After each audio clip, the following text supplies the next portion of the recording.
Hi everyone, this is Carol from STS. This is the December call for the Adult Cardiac Surgery Database. Well, we will be doing a town hall format today, so not a whole lot of education, just a few things coming from STS and updates and timelines, and then we're going to hand it over to you to hear from you. There is a raised hand function that's enabled, so if you'd like to speak to us, we'd love to hear from you, and please use the raise hand function. We will unmute you, allow you to, you can share your thoughts or your questions with us, and then we'll be able to respond to you. On the line with me today from STS, I have Donna McDonald, Jane Hahn, Derek, Sydney, Addie, Leanne, and Catherine. And then and Melinda, of course, as our FAQ guru. And then we have the IQVIA team along with us, Jeanette, Jean, Joe, and Rhonda. I think I got everybody. Sorry if I missed anybody, but I think I have everybody. First, this is just a quick rundown of the agenda. We'll do some important dates. Donna McDonald will give us a TIN update, and then we're going to go to the town hall. So make sure that your microphone is enabled. We want to hear from you verbally about the transition, your feedback on the transition. We want to hear what things you think are critically missing from your toolbox for you to do your job versus what other things you think would be great enhancements that maybe are not already provided that we can work on with IQVIA to put that functionality into place. There is a raised hand function that you can use, and feel free to test it out. We'll get to the open form shortly. And also you can use the QA function if you're not comfortable speaking or you don't have the ability to, don't have the microphone enabled on your computer. Just asking that you try to limit to one question or comment so that everybody can have an opportunity. We have about 300 folks on the call right now with us, and probably more will be joining here in the next couple minutes. So I'll make sure we can get to the most amount of people that we can. Important dates for adult cardiac. The public reporting consent deadline was yesterday. Today we have our December 2nd is our monthly webinar. The Harvest 4 closes on December 9th. We have a user group call on December 16th, and then last day to claim CEs for AQO is December 31st. Make sure you watch what needs to be watched and you fill out your CEs prior to December 31st so you can get credit for all of that education you were able to obtain. And then January 6th is our next monthly webinar at 2 p.m. And I'm going to hand it over to Donna McDonald, the Director of STS Quality. She will be able to give us an update on the TIN and some things that are going on at STS related to that. So Donna? Sure. Hi, everyone. Thanks for joining the call. I just wanted to give a couple updates. We're getting a lot of questions about TIN and MIPS, so I'll try and cover those. The TIN is the tax ID number that the surgeon of record for a case uses to bill Medicare. We realize that not all surgeons are participating in MIPS, but there's a broader use for this. And just for your information, the Medicare final rule and reimbursement rules were released yesterday, and it does include an 8% pay cut for surgeons. So it's something that we're fighting, and STS and the American College of Surgeons and other surgical groups are united in trying to get some legislation passed to relieve this. But in the interim, in addition to MIPS, we're getting involved with other alternative payment programs and trying to find ways to maximize reimbursement for our hospitals and our surgeons. So if at all possible, please put in the correct TIN for your surgeons for the cases. We realize you're going to see an error on your uploader or your direct data entry files. That's just to alert you to the fact that it's missing. I wouldn't go back further than 2020 for entering it. It's certainly, we're not trying to create more work for you, but just going forward, even if your surgeons aren't enrolled in MIPS right now, there will be alternative payment options available to them. So it would be good to have that data in there so you don't have to go back and redo it later. Make it a part of your drop downs with your vendor software, or whatever the easiest way for you to do it is. These are numbers that don't typically change. So that's the TIN part, the MIPS part. Very quickly, the deadline has already passed. If your surgeons are consented and you log in and don't see their data, it's probably because they have not logged into the system. So each surgeon needs to log in under his or her user ID to the IQVIA platform at least once to validate that they're an active user. And after that, their data will be visible to all of the people who have permission to see that, which includes data managers who submit their data. So if you have MIPS questions, please email them to me, dmcdonald@sts.org, and I'll be able to help you out with those. Great. Thank you so much, Donna, for that update. That's really important to hear and timely regarding the surgeon reimbursement rules that just came out from CMS. The next, I'd just like to remind folks, if you were not able to join AQO, AQO is available for purchase online at sts.org/AQO -online. Please check it out. If some really great educational opportunities await for you there. There are no CEs unless you attended the live meetings. However, it's still great to view this and learn from the presentations. And just the IQVIA support plan, if you are going to submit anything in the Q&A and you have already submitted it as a ticket to IQVIA, please include your ticket number. Also, when communicating with STS and IQVIA, it's really helpful to include your 5-digit PID. And for adult cardiac, that would start with a 1 or a 3 in the communications with STS and IQVIA, along with a ticket number if a ticket has already been open for you. And then we're going to go to the open discussion now. I don't see any hands raised, so please, if you'd like to speak, have an opportunity to speak to us, please use the raised hand function. While folks get used to that, I know at the beginning of each time we do this, folks want to test out the raise hand function, and that's fine. So I'm going to go to the Q&A and see if we can answer some of these questions while people think of their questions that they'd like to ask verbally.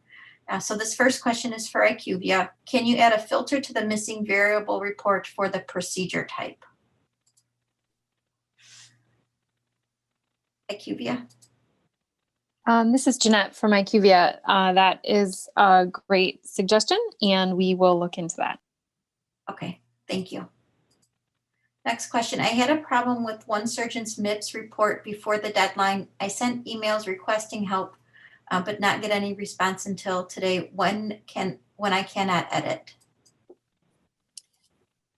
Can you email me directly? This is Donna. Here, and we'll put Donna's email. Leanne, if you could please put Donna's email. She already did. It's in the chat box. Yeah, Oh, it's in the chat box. Donna's email. Yep. Thank you, ma'am. You're welcome. Next question. I have several variables that are being reported as missing or incorrect, but neither are true in my local database. Please advise. So I think, and Jeanette, you can jump in here, but I think probably the best bet for Cindy would be to reach out to support, and you probably would need to investigate that with the .dat file that's being submitted and what's showing up in IQVIA. Yes, completely agree with you, Carol. So please do reach out to the STS tech support at IQVIA.com group, and we will help you investigate that. There's a couple of things that could be happening there, but we wouldn't want to point you in any particular direction until we've had a chance to take a look. Great, thank you.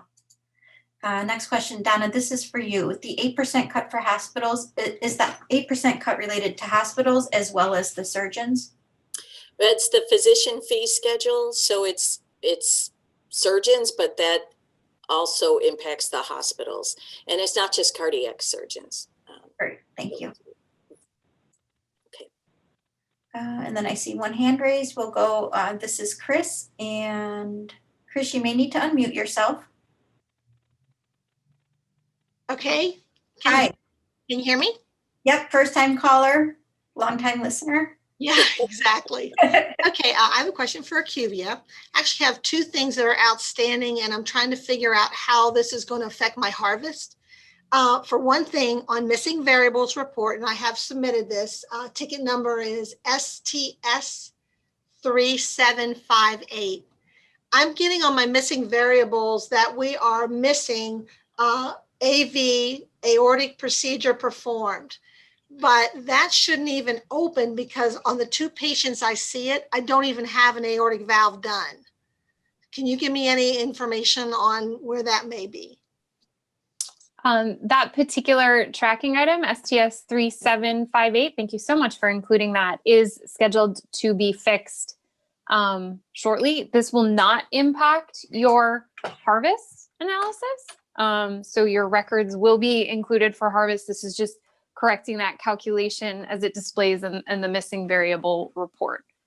And that's only impacting your surgery dates since July, which Right, are on the new third data quarter. spec version. Yep, Right. absolutely. So just a discrepancy on the third quarter surgeries. And the 10 number, I understand it's coming up as an error that is, it is not a critical error, so everything is going through. I do understand that correctly? Yes. Yes. Okay, Yes, correct. thank you. Thanks, Chris. Sure. Okay, next question I have in the Q&A, and there's a couple questions in here related to the Harvest One benchmarked report. And when is that report going to come out? And then when is the next outcomes report, which would be quarter Harvest 2 and 3 supposed to be coming out?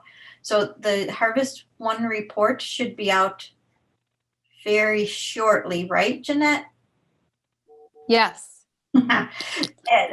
And that will be your benchmark data for Harvest 1. And then the Harvest 2, 3, which is data through June 30th, will include both your risk adjusted outcomes and your benchmarked reports.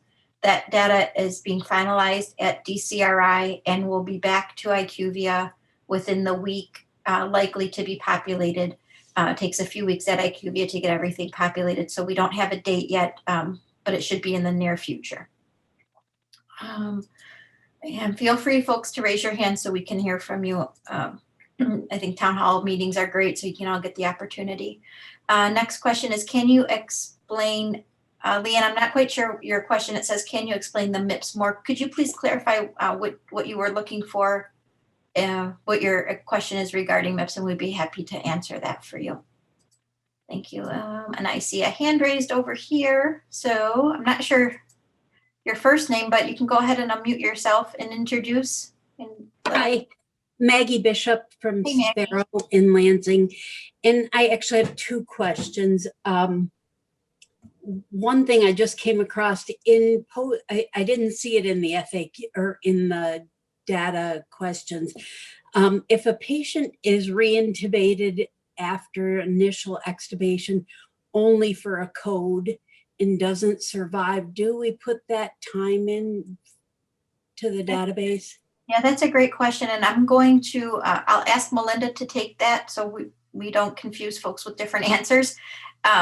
So Melinda, and I know that haven't seen that in the training manual. That Well, seems. If the patient was reintubated, then I would, Well, the I would patient was catch. reintubated for a code, but didn't survive the code. So it's I know less in- than an hour. Yeah, in my personal experience, I've always counted that as a reintubation because they actually were reintubated, even if it was for a short period of time. They were So the still. time, and you would use the time that they were reintubated during the code to the time that they were pronounced. Okay. Okay, and I can't remember what my other question is, so I guess I better let You it can go. raise your hand again. It's okay. We don't have a whole long line. Thanks, Maggie. Yeah. Okay. Next question. I have never had an issue with the past MIPS reports. I've had several fields that say measure not met. For example, it said for renal failure, all were not met, but none of my patients had post-op renal failure. How do I explain this to the surgeon? Michelle, if this is Donna, if you could email me, I need to know if you're talking about the current data that's up on the MIPS reports. If that's the issue, then we can look into that. Just email me with your PID and the surgeon name and NPI. Great. Thank you, Donna. Next question, have CEs been sent yet? I filled out everything, but I have not received any further information. So I think they're sending them in batches. So it depends when you completed everything. you can reach out to Emily Conrad if you're still looking, and she's not able to join today, but you can reach out to Emily and she'll be happy to check into that for you. I put her email address in the chat box. Next question, I see Chris, you have a question, and go ahead, you just have to unmute yourself. Okay, done. My favorite topic, the discharge mortality section on participant dashboard report. I submitted a question a while back. They fixed the mortality, and now I'm looking at something else. And I don't have the ticket number, I apologize. But under discharge mortality section, operative mortality, the STS is showing a 16.3% operative mortality. This I filter by cab only 2019. Yeah. I'm trying to understand where this is coming from, because I'm saying showing 0. That's a great question, because we know the STS operative mortality is about 2.9%. Yeah, right. Yeah, so that's we actually just were talking to IQVIA and DCRI about how to display the operative mortality in the raw dashboard, and there should be a fix coming soon to display that correctly. Okay. It is not the true calculation of the definition of operative mortality. Correct. Right now. Correct. I guess what concerns me, Carol, is this is the second thing on the mortality section that I've submitted. And it just concerns me that, we're showing these numbers still, well into the use of IQVIA. And maybe I'm the only one that uses this section, but the mortality section concerns me, because if we can't get that section right, it almost makes me doubt the other sections as well, if that makes sense. Yeah, I certainly understand. And Jeanette, did you have anything? Because I know your team is working on this, actively working on this right now. Do you have anything to provide Chris to? I think the difficult part comes from that operative mortality. The OpMort-D field is kind of a child of a couple different fields, and the definition is not the same definition as the true definition of what we consider operative mortality. But Jeanette, I don't know if you have anything to add, or if just that we're working on it and hope to have a fix out soon for that. No, just confirming that as you heard from Carol, there is some complexity in there. We would all, I'm sure, love for this to be totally crystal clear and absolutely the same. And that is absolutely what we are working towards. But there was some specifics within that we needed to get clarified, that we did get sorted out with DCRI, STS, and IQVIA, all collaborated on that today. So we are now moving forward with a clarified understanding of how to get that adjusted for you all. And we are working on those updates. Yeah. Thank you. Is there a possibility of maybe like some of these things that are so far out, it almost sets up a warning signal before it gets published? Is that a possibility? Because it's so much higher than, Yeah. It was so far off that even the graph up at the top looks concerning, I didn't know if that's possible. So we do post some information in the notification section when there's an issue that's been observed. So we will double check. I don't remember off the top of my head whether this one is called out there, but that's a great suggestion to draw people's attention to, that's already on our radar. So thank you very much. Yeah, thanks, Chris. Thank you. And next I'm going to go to Karen Hardy. Karen, you just need to unmute yourself, please. Hi, Carol. Hi, Karen. How are you? Sorry, I'm great. I'm sorry if you went over this because somebody just rang my phone, but questioning bills. Usually the bills from the STS come out around this week. I know I have lots of facilities that are questioning what did we receive for our payment last year, because we've been so long without reports. So I'm just wondering if you can talk about the pricing structure and what's going to be involved for 2021, because we have a lot of facilities and physicians that are upset. Yep, certainly understand Sure. Karen, yep. Karen, that's a great question and a fair question. And we understand your frustration. We too are frustrated that the reports haven't been delivered on a timely way. You still are getting some dashboard data. You're able to upload. We have the Harvest 1 done. 2 and 3 is coming. We're doing the best we can to get caught up. We aren't raising prices for next year. They're the same because we understand hospitals are struggling due to COVID and many other things in the healthcare marketplaces.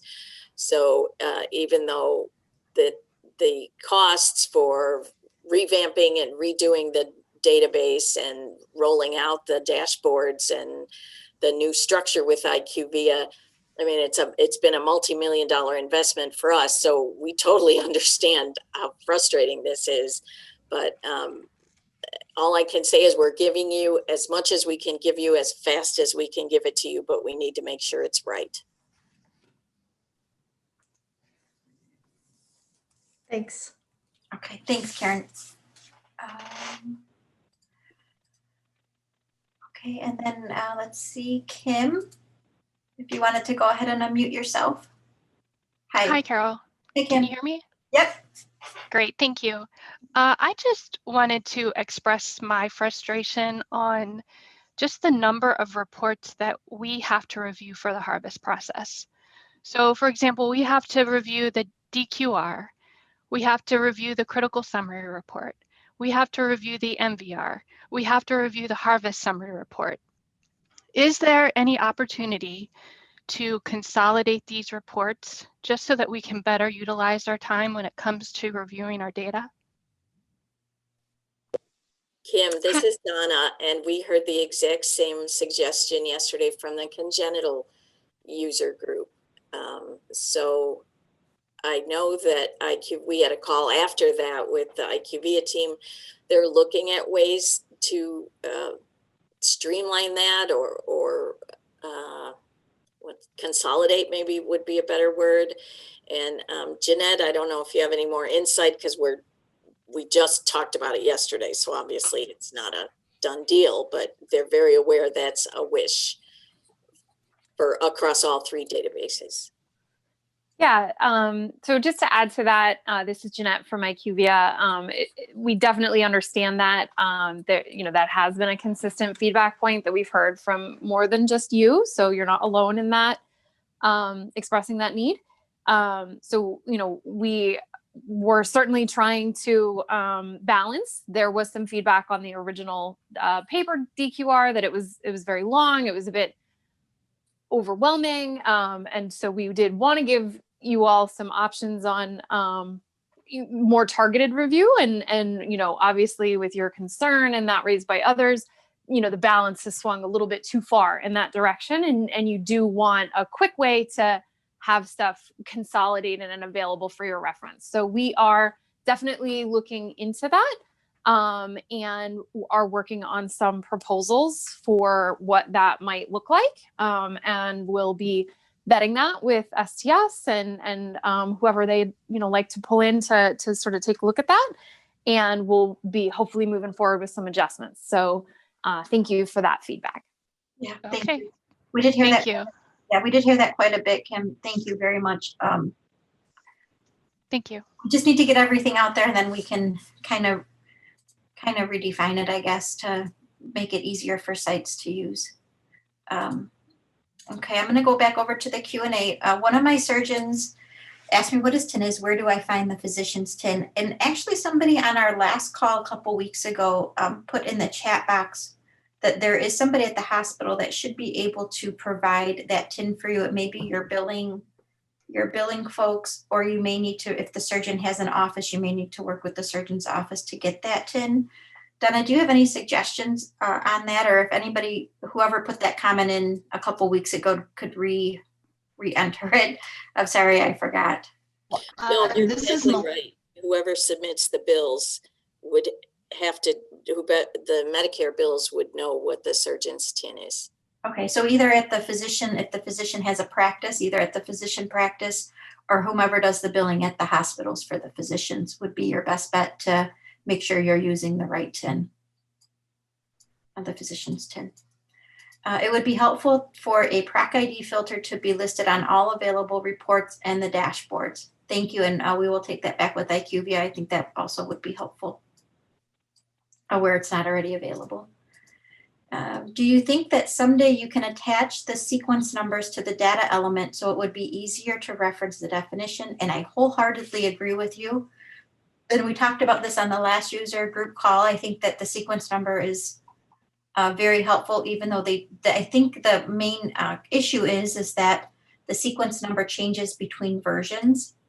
So when we're looking at a time frame that's across versions, it will not be as clean as we imagine it would be. So the short names are usually the best bet when trying to research a data element, because you can control F in the annotated DCF and in the training manual using the short name. And I think, Jeanette, correct me if I'm wrong, or our IQVIA team, correct me if I'm wrong, I believe we do use the short name now in the reports. Is that correct? Yes, that's correct. Okay, so yeah, so if you control F or edit find in the annotated DCF or in the training manual, and then type in the short names, you'll be able to locate it that way. The sequence numbers are just difficult because they are not static for the short name. When STS switched to the IQVIA platform, each surgeon provided a password via email? Yes, they were. They got sent out when we went live with IQVIA back in January. And then she says, I'm curious because I do not think that our surgeon has logged on to the IQVIA site. So we can definitely have the surgeon's login credentials resent. If you could, Jane, I think, are these requests still coming to you, or are we, how are we managing these requests? Thanks, Carol. Surgeon requests are coming to me, so please email. I can put my email address in the chat box. Thank you very much. Thanks, Deborah. Sure. Thank you. Does the surgeon already know about MIPS, and do they have to sign up every year, or is MIPS only something available through STS? This is Donna. They may or may not know about it. The STS sign up deadline was yesterday, so they can't sign up through STS this year, but there are other ways to submit, typically via claims, or in many cases, the hospital or group is submitting on their behalf for all of the surgeons. So many hospital employed surgeons don't use the STS. So it's a CMS program. So you might want to check with your hospital to see if they're submitting on behalf of your surgeons. And do they have to reconsent every year, Donna? Yes. Okay. And then they verify their submission. Just one of the extra steps to add on to what Donna says is the surgeons are asked them to verify their submission using the STS data through us before it is sent over. And last year, no penalty was applied for any surgeon who didn't submit data due to COVID. This year, there's also a hardship, I think it's called a hardship exemption. So if they aren't able to submit MIPS, I believe they have until sometime in February to ask for an exemption so that there's no penalty for them.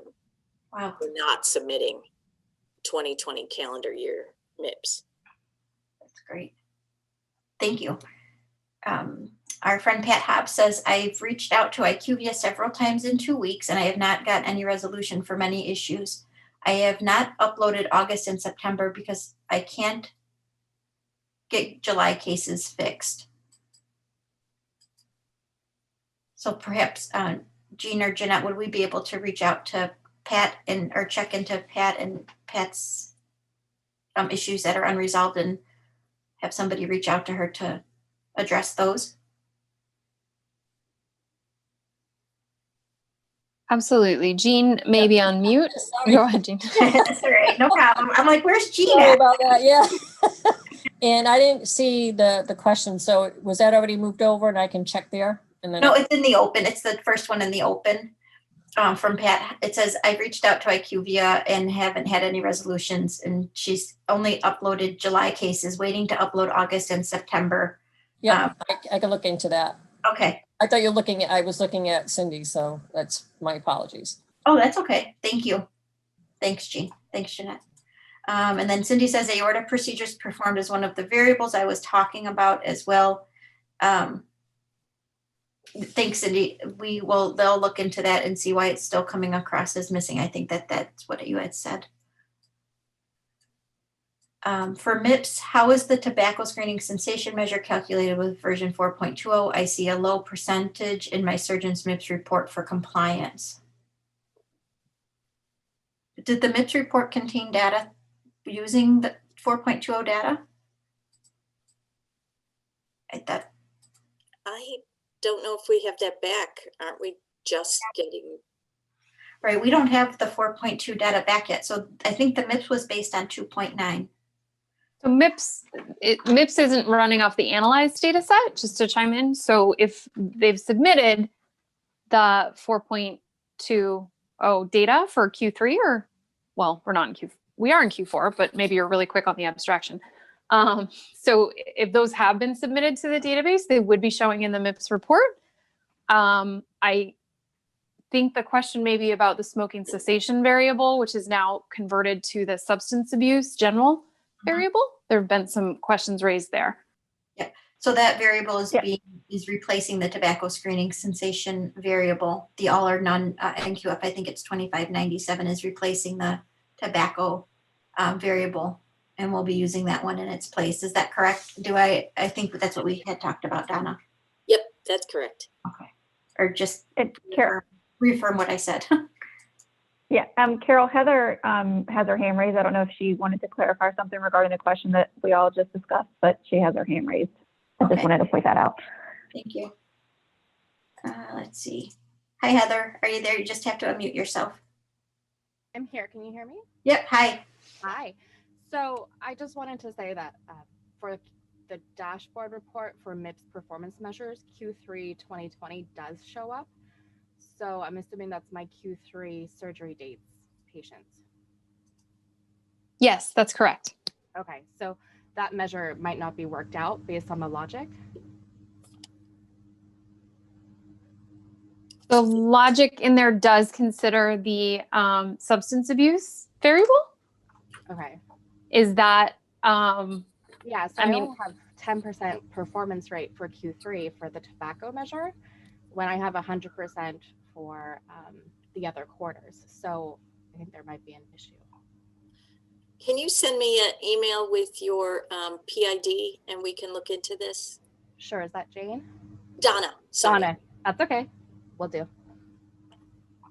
Thanks, Heather.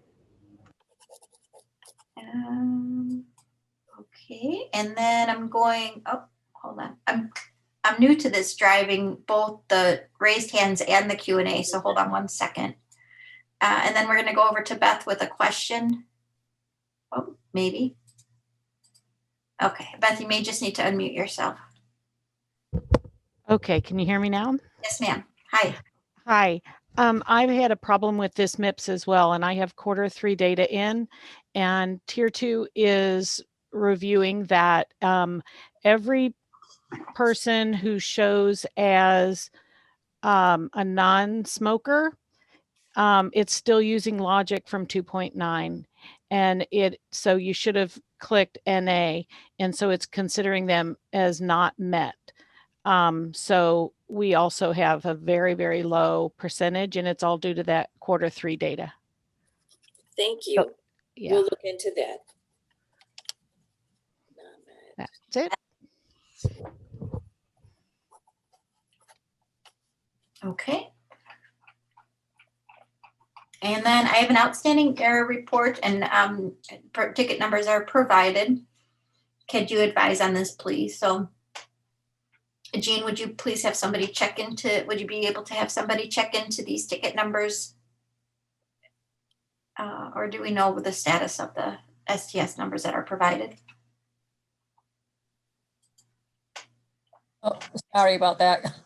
Okay. No, I was working on Pat's ticket, so I was looking up her ticket, so that's why my apologies. But you can look into that, and yep, we'll work back on that. So yep, I captured that information. Okay, thank you. And just You're let us know when you have any follow-up if you'd like some time to talk on those. I'll just, this is Jeanette. I just pulled those up. So 2 of the 3 we are confirmed, and we're working on that fix and expect those adjustments will be in shortly. The third one that you listed, 4458, our team will be following up with you on. There's some additional questions or discussion needed there. Thank you very much, Jeanette. Kevin has a question. He says, "Hi, Carol. I looped in Lumedics in an email. I had you UCC'd as well. This is concerning total post-op vent hours not calculating in Lumedics for patients extubated in OR and then re-intubated in the post-op period. I asked them to contact you on the vent hours rule. I'm not sure where this is in the pipeline. I'm getting resolved." So actually we have, Kevin, thank you for CCing me on that email. I had a couple other folks CC me on emails to their vendors as well. And I worked with Paul late last week, and Monday we were able to send out an email to vendors helping clarify the algorithm to calculate the total post-op vent hours on these patients yesterday. And then another clarifying email this morning. It's a little tricky because of the parent-child relationships and the way it's supposed to calculate 0 in the initial post-op vent hours for those patients that are extubated in the OR.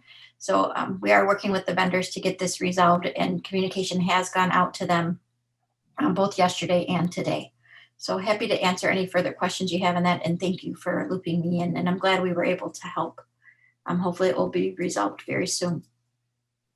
Will the report be similar format as before? Will this be downloaded PDF from IQVIA? Heidi, I think you're referring to the benchmarked report, and it will be similar to what's already posted online using the risk adjusted data minus the ODEs, and it will be downloadable into PDF as well as I think Excel and PowerPoint for sure, and I think Excel, I'm not 100% on that. But yes, it will be downloadable, the PDF. The participant dashboard report discharge mortality section shows no patients for my sites when there are multiple. Is that being fixed? Is there a ticket number? So Rhonda, this is Jeanette from IQVIA.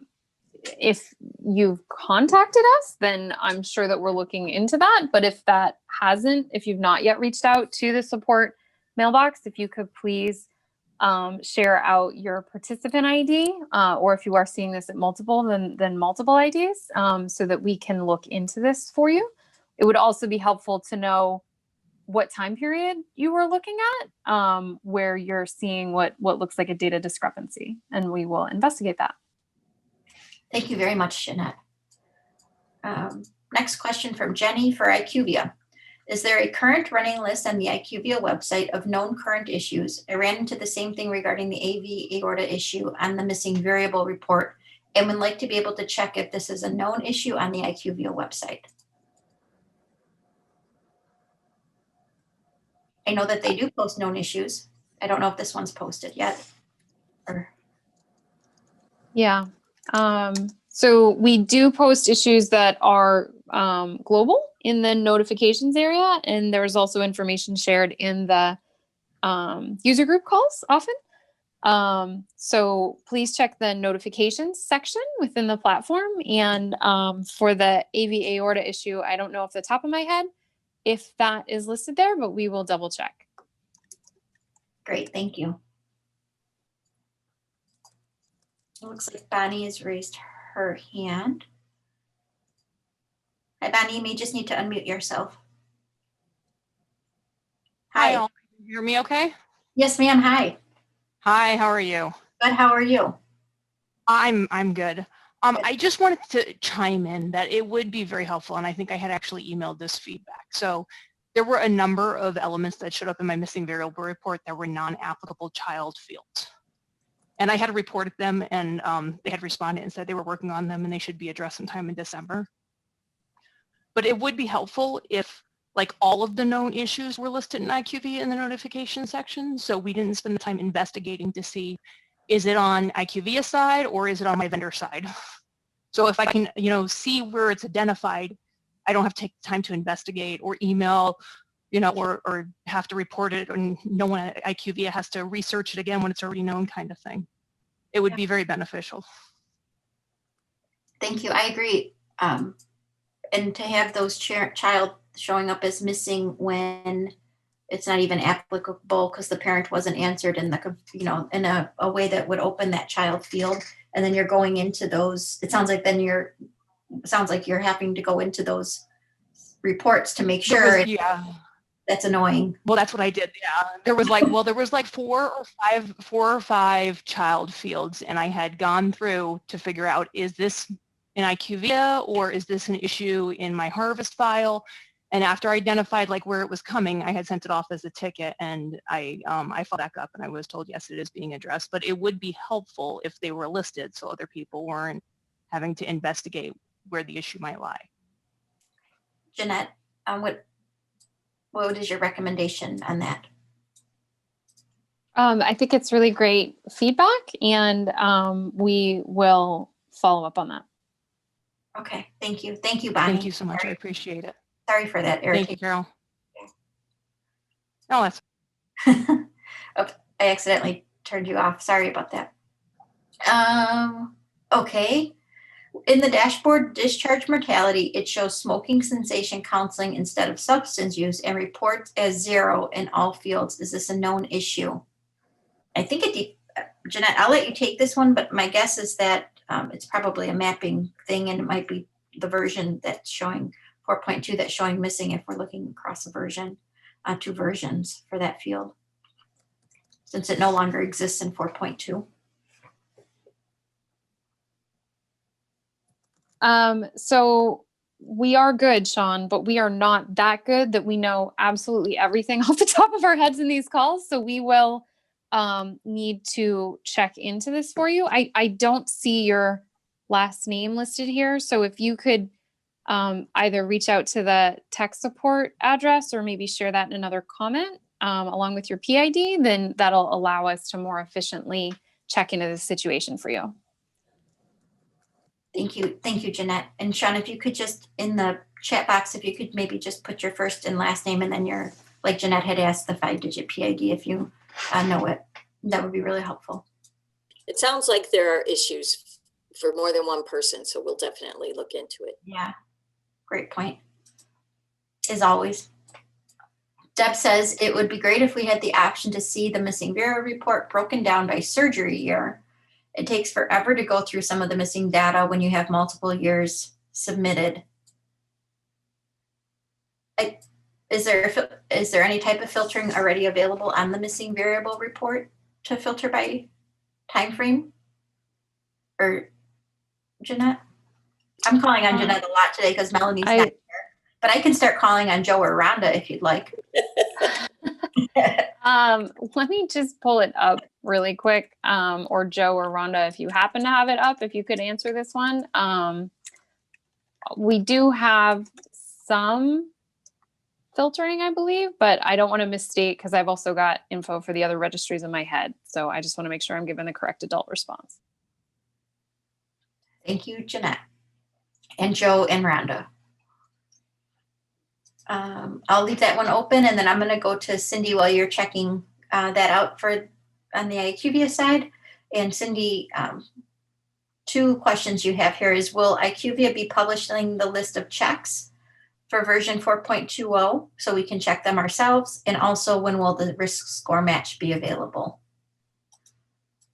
I know that we had asked for those checks to be posted. Oh, yeah. Yeah, you did. Yeah. Yes, we will. We will be posting that. That is a great reminder. Thank you so much for letting us know that you care. Yes, we will post that.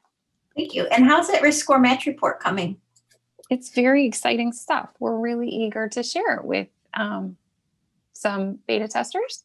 But we will be doing that after you've had a chance to focus on your current harvest close, because we don't want to distract you. We understand the priority. So we'll be sharing that with some people for review. And then after they've confirmed that it looks okay, then the risk score match would be available. Thank you for the reminder on that. So IQVIA has the risk score match report ready to go, but we did not want to release it.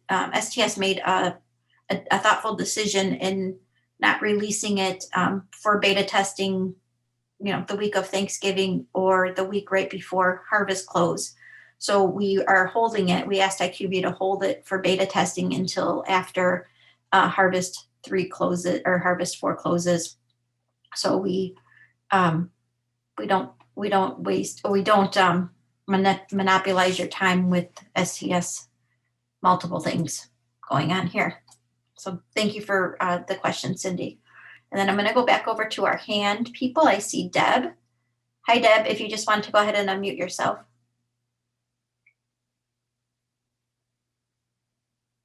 Oh, Deb.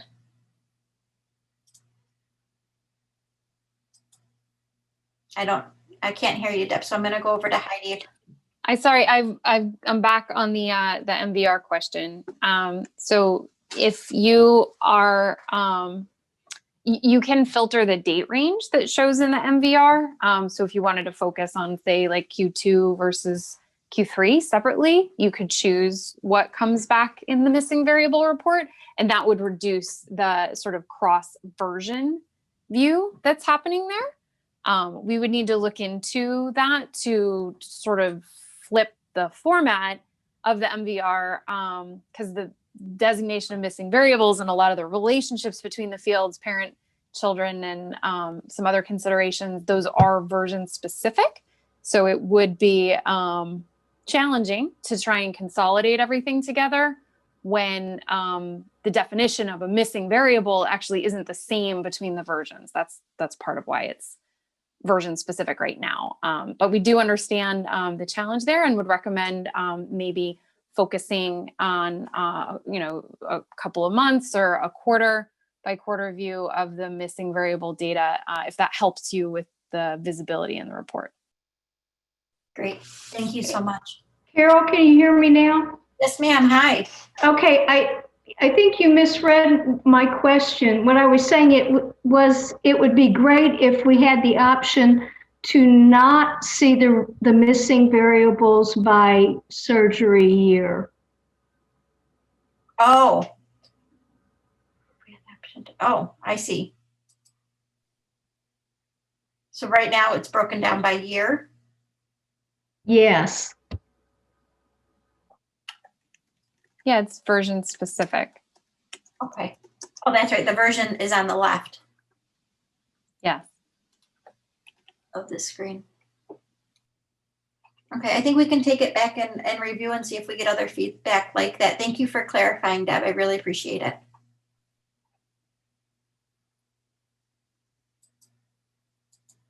Okay, let's see. Okay, Heidi, you just have to unmute yourself, please. Hi, Carol.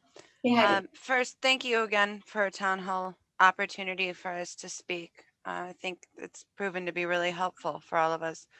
I am curious, has there been any process or steps taken to process data, like maybe from the harvest from February or latter harvests since then through DCRI independently for us to have a cross analysis of the outcomes from there to the new platform IQVIA to show accuracy?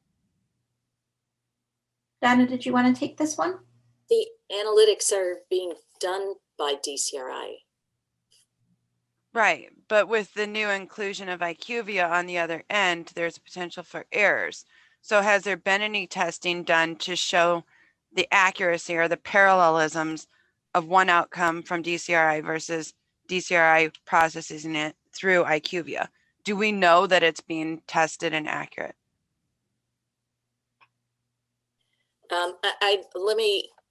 So what happens is you submit your data to IQVIA, and when the harvest closes, that data snapshot, if you will, is handled in two ways. It goes to DCRI for application of the risk models and all the analytics that they do. And in parallel, IQVIA works on the non-analyzed part. So the number of cases or, whatever you put in based on the rules for Proc ID, and there's really not analysis. It just goes into the unadjusted dashboard. So there's not been any cross analysis of running like 10 hospitals, for example, through DCRI, and then those same 10 hospitals through the process we're going through with IQVIA and then on to DCRI. We've not done that. Is that correct? So I think it's important to point out that we have calls with DCRI and IQVIA, the programmers on both sides, the stats programmers on both sides, to work through the algorithms about how the data is displaying, and it's not analytic. Right. And they have done comparisons, but all of the analytics are still being done by DCRI. I think that's why I'm confused by your question. I agree. And we also we also work through our research center and IQVIA work together to ensure that we have the same PROC ID algorithms and things like that. It's important to also point out that previously, when we were with DCRI, that the DQRs were PDFs. So they weren't live live stream of your data going in. And we know that in between version changes and anytime really that there is an update for anything related to the database at DCRI, when we were previously with them, that you would see it on the end side once those PDFs were generated for your DQRs, which took, 72 hours, sometimes most times shorter, sometimes longer than 72 hours towards the end of harvest time, that there still could be issues with those related to mapping between versions. And also anytime any of the coding gets changed in one section, how it impacts other sections of the data quality reports. We still have between 2.9 data at DCRI. We still work on clarifying some of the more technical algorithms that are going into the endpoint calculations. They're right, but we have to, maintain those and make sure that when we are mapping between versions that they're still correct. But we had a hard time, even like when we added in the aorta procedures into the return to OR section, making sure that those were mapping correctly. And so, you didn't see all of those issues on your end all the time because it wasn't a live data feed back to you. So the issues that we see with IQVIA are oftentimes very similar to those issues that were not as evident to the end user before because of the dashboard availability and the transparency that we now have with IQVIA and the access to your data. As you will recall, when we had previous DQRs, we would probably one or two harvests a year, DCRI would send notification out like, hey, we need to rerun your DQRs, or hey, we need to rerun the your national report. And I can tell you that every report that I have been here at STS has been rerun by DCRI. I can't think of one report that came out that was not rerun at DCRI. So I hear what you're saying, Heidi, and you're asking if we are doing any checks. I can tell you that we are working as a team between the STS side, the IQVIA side, the DCRI side, and our STS Research Center side to do the best that we can to make sure we're providing back the most accurate data. Is it going to be perfect? No, but we are working really hard. The reason I had asked, we had a conversation on the congenital side with Dr. Meyer, and, we mentioned to him when it's a new process, it would be comforting or provide us more confidence if we knew, like, let's say you took 5 top hospitals, large institutions, and ran their DAT file in the old process and then congruently ran it through the new process and see how the reporting comes out. It just seems logical. And that was actually the word he applied to it. It makes absolute logical sense to do that. And I don't know what additional cost incurred there would be in that, but it would at least give us more confidence in the data coming out when we are seeing so many variables on the front side. Yeah, that we do have test files that go between IQVIA and DCRI that have been used for that type of process. Great. That is being done. Thank you. Thank you.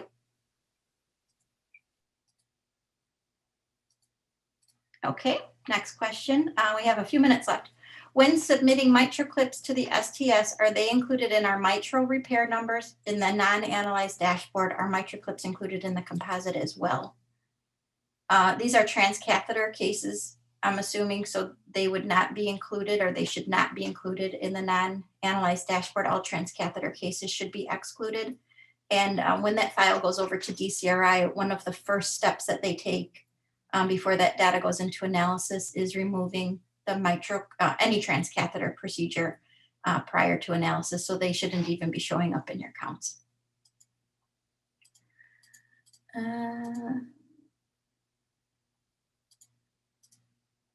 Oops. Is there time, oh, Donna, this is for you. If there is time, can Donna briefly re-explain the rationale for the surgeon TINs and any suggestions on how I obtain that information? Thank you. Sorry, I was muted. Elizabeth, the TIN is the tax ID number, which is a number that has to be on every Medicare claim that's submitted. So you can get the surgeon TIN. It may be specific to the surgeon. It may be a group TIN. It depends on how they bill Medicare. So you can get that from whoever does the Medicare billing. Thank you very much, Donna. Next question, would it be possible to see our completed PCF form? It would be very helpful to see what had been updated in the past. I don't know that I don't know, Jane, you probably, or Derek will probably, or Addie, one of our operations folks would be able to best answer this. I don't know if we keep, I do know that we know past information, but I'm not sure how easy that is to provide. Addie, Derek, or Jane? Sorry, I was on mute and I double muted. I apologize. We do have past, I guess I'm confused as to why past information would be needed. If you'd like us to provide your current list of contacts under your participant ID, including all of their contact information and surgeon MPIs, we'd be happy to pull that information for you out of our system. We do have past forms that were submitted by you archived, but I think that the most recent information would be what you'd be interested in obtaining. So again, if you email me directly, I can pull that information for you. I'll put my email in the chat box. Thanks, Jane. Is there a discrepancy with the NQF percentage accuracy as well? We are required to report this to our state annually, and that was due in June. Are the NQF measures accurate and actionable? So the analysis is completed at DCRI, and it's available in the risk-adjusted dashboard, and we don't have any reason to not think that data is accurate. It would be beneficial if all bills were emailed, as a lot of departments are working from home and will not receive the paper copies. I know we had been talking about this. I don't deal with money very much. That's a question. This is Donna. We've had that question from multiple sites, and agree. It's knowing how complex snail mail delivery is in large centers, even without the added complexity of working from home, bills were getting lost. It's something to do with the way our finance system works. So I'm not sure what the plan is or when they're going to go to total electronic billing, but I know they weren't able to do it this year. To add, Donna, we are taking requests for electronic copies, and if it ends up being everybody on this webinar, that's perfectly fine. So if you would like a copy electronically, I'm going to throw my email in the chat box again. Sorry, Jane. And that's okay. No, this is very important. As Donna was saying, with everybody working remotely, it's difficult for folks to get snail mail. So please email us with your PID number, and we will be sure to add you to the list. We probably can't turn it around within the day, but we'll share your information with the finance team, and they are aware that these requests are coming in. So they'll get to it as soon as they can. Thank you very much, Jane. Yep, thanks, Amy. Good call out. There's two questions. There's one hand raised I'll get to in 1 second, and then the other one is regarding the harvest, which I think is important to address before we end the call here. It says, should we submit a full year of data with this harvest? So the last harvest contained data through June 3rd, with our dates through June 30th of 2020. If you did not make any changes to your data prior to June 30th, and including June 30th, 2020, if you made no changes to that data, then you only need to submit July 1st through September 30th, 2020. You only need to submit that 3-month time frame. If you've made any changes to cases prior to July 1st, 2020, then you will need to submit those cases as well. And you can do that with a shortened time frame. So say that you made a change to a case on March 10th of 2020, you can submit a time frame, that just includes the March 10th date. So maybe a day or two before, so you can update that March 10th case. And then you would also make another submission for the rest of the 2020 from July 1st to September 30th. You do not need to submit a full year worth of data unless you made changes. And then I'm going to go over to our last question coming in from Kim. And hold on. There you go. Kim, you just need to unmute. Hi, thank you. Thanks, Carol. Thanks. I have a question. This is probably for Jeanette, and it's with respect to the participant dashboard report. So when you select a time period, there's a drop down of pre-selected time periods, and each of these time periods begins with January 1st. Should these reports always start with January 1? Because the STS reports typically follow a rolling 3-year period. So for example, I'm looking at a 3-year time period right now of October 1, 2017 to September 30th, 2020. Yes, I see what you mean. So we will take a look at that. If you do want to do a rolling time period, then as you look at the report next to the drop down, as you saw with the date options in there, there are those date ranges, and you could put in dates of your choosing. So if you didn't want to look at, a specific 3-year window, maybe you wanted to look at a shorter time period or a longer time period, Sure. you could do that using the date range option. But that is a great call out on the drop down, that those do all start in January, and we will double check that. Okay, thank you. Thank you. Thanks, Jeanette. Thanks, Kim. And Jeanette, just one more question before we go, because I think we've handled this on other calls, and it's really important for the end of the harvest where sites are looking for the total number of cases.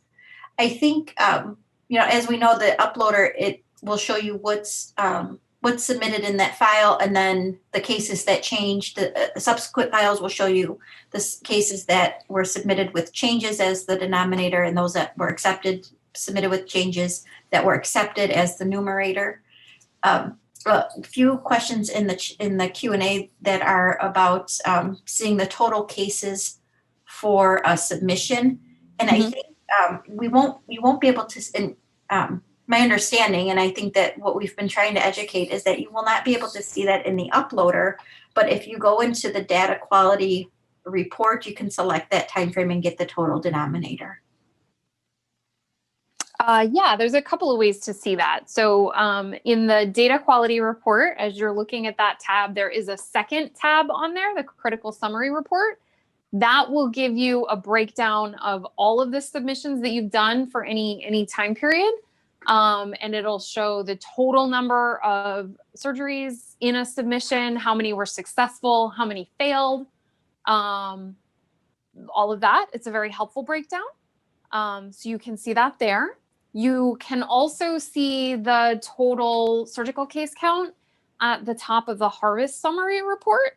So harvest summary allows you to enter your surgical date range. So say you were focused on your Q3 submissions and you wanted to do July 1 through the end of September, then the harvest summary report will show you exactly how many cases are in the data warehouse surgical date range. Could you repeat the very last part that you said? The harvest summary report will show at the top the count of surgeries for the date range that you put in on the harvest summary report. Great. Thank you very much, Jeanette. And thank you everybody for joining today. We're gonna wrap it up. I appreciate everybody's time. Thank you, Donna, Jane, Leanne, Jeanette, Jean, Joe. I think Jean Joe. Did I get everybody? Melinda, Sydney, and Addie and Derek. Thank you very much. And I hope you all have a great rest of the day. Please stay safe and stay well. Thanks, everybody. Thanks, Carol. Thanks. Thank you.